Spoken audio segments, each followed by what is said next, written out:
उद्याचा जो मोर्चा आहे, सर्वप्रथम मी तुम्हाला सांगतो की अनेक लोकांकडून ज्या पद्धतीच्या मोर्चाबद्दल विचारणा येत आहेत त्या पाहता उद्याचा मोर्चा हा अभूतपूर्व असेल.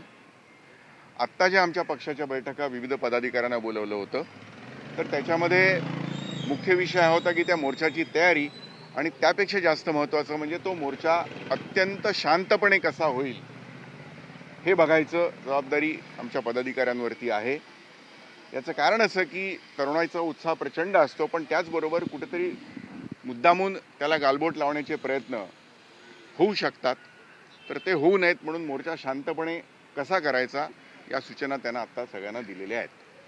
काही समन्वय समिती त्यासाठी बनवली आहे का? पथक असं काही तैनात करण्यात येणार आहे का, जेणेकरून कोऑर्डिनेशनला चांगला पर्याय नाही, आमच्या पक्षाचे स्थानिक सगळे पदाधिकारी आहेत, ते आहेत. बाकीचे आता बघा इथे माझ्याबरोबर संदीपजी आहेत, अविनाशजी आहेत, हे सगळे आहेत. हे सगळेच आम्ही त्या गोष्टीसाठी तयारी करतोय. आता इथून आपलं अशी बोलून झाल्यानंतर आम्ही जिथे मोर्चाची सांगता होणार आहे म्हणजे सिद्धिविनायक मंदिर, तिथल्या तयारीसाठी जातोय. आणि एकंदरीत मोर्चा हा अभूतपूर्व असेल खूप मोठ्या संख्येने, कारण ज्या पद्धतीचा त्या मोर्चाबद्दल विचारणा येतात त्याच्यामध्ये मुलं, मुलांचे पालक, या व्यतिरिक्त अनेकांना जे काही दिल्लीमध्ये घडलं ते अजिबात आवडलेलं नाही आहे. आणि कुठेतरी त्या दिल्लीच्या मुलांवर ज्या पद्धतीने लाठीमार झाला त्याच्यामध्ये कुठेतरी त्या मुलांमध्ये लोकांना वाटतं की उद्या आपल्या घरातल्या मुलांवर सुद्धा होऊ शकतं. त्यामुळे त्यांच्या भावना सगळ्यांच्याच फार तीव्र आहेत. त्यामुळे खूप मोठ्या संख्येने कॉलेजचे विद्यार्थी असतील, त्यांचे पालक असतील, एकंदरीतच खूप मोठ्या संख्येने लोक उद्या येतील. पण मोर्चा अत्यंत शांतपणे हा जाईल. साधारणपणे आपल्या माध्यमातून मला सांगायचं आहे सगळ्यांना की मोर्चाची सुरुवात ही शिवाजी पार्क मैदानातून जरी असली तरी मुळामध्ये त्याची माहीमची जी बाजू आहे तिकडे सगळ्यांनी जमायचं आहे. आणि तिथे जे बरिस्टा किंवा कॅफे कॉफी डे आहे म्हणजे केळुस्कर रोड उत्तर या ठिकाणी सगळ्यांनी जमा व्हायचं आहे. आणि तिथून स्काउट हॉलच्या तिथून मग मोर्चाला सुरुवात होईल.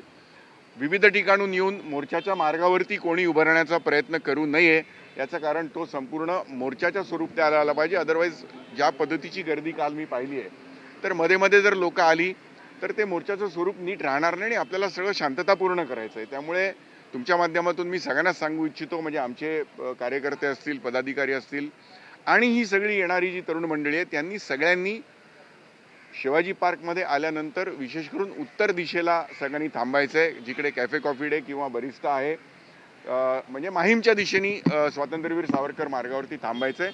मोर्चा तिथून सुरू होणार आहे. मोर्चाला परवानगी दिली आहे का? असं आहे, मोर्चा हा होणार एवढंच मी तुम्हाला सांगू शकतो. मोर्चा हा होणार, शांततेने तो होणार आणि अभूतपूर्व प्रचंड मोठा होणार एवढंच मी तुम्हाला सांगू शकतो. फोन केलाय असं कळतंय की त्यांना देखील आमंत्रण दिलंय का? नाही, मला त्याबद्दल काहीच कल्पना नाही. नक्कीच सोनम वांगचुक यांनी उपोषण सोडल्यानंतर त्यांच्यावरती सोशल मीडियाच्या माध्यमातून टीका झाली, त्यानंतर ते नाराज झाले. एक त्यांनी व्हिडिओ पोस्ट केलेला आहे की जर मला डील करायची असती तर मी एवढ्या दिवस उपोषण केलं नसतं आणि माझ्या परिवाराला आणि मला खूप काही सोसावं लागलं. ते नाराजी व्यक्त केली. कसं पाहता? आता कल्पना नाही की अनेक ठिकाणून वेगवेगळ्या गोष्टींच्या बातम्या येत असतात, पण आत्ताची आमची जी इथली भूमिका आहे ती त्या विद्यार्थ्यांच्या बरोबर आमचा पक्ष आणि आम्ही पूर्ण ताकदीने उभे आहोत.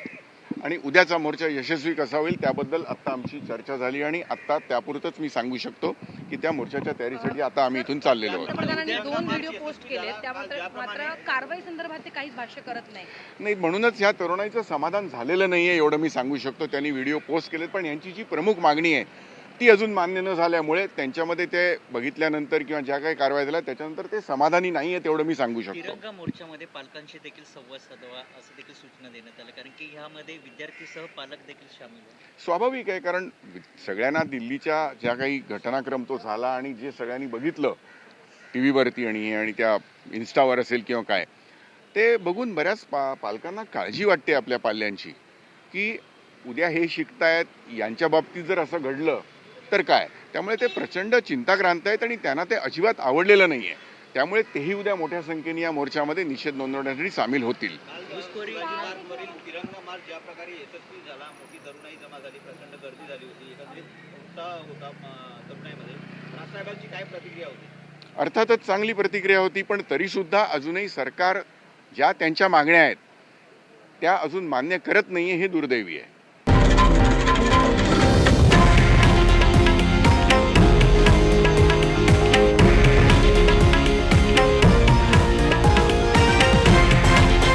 हे आहे देशातील नंबर 1 न्यूज नेटवर्क आणि आपण पाहत आहात TV9 मराठी, एकमेव.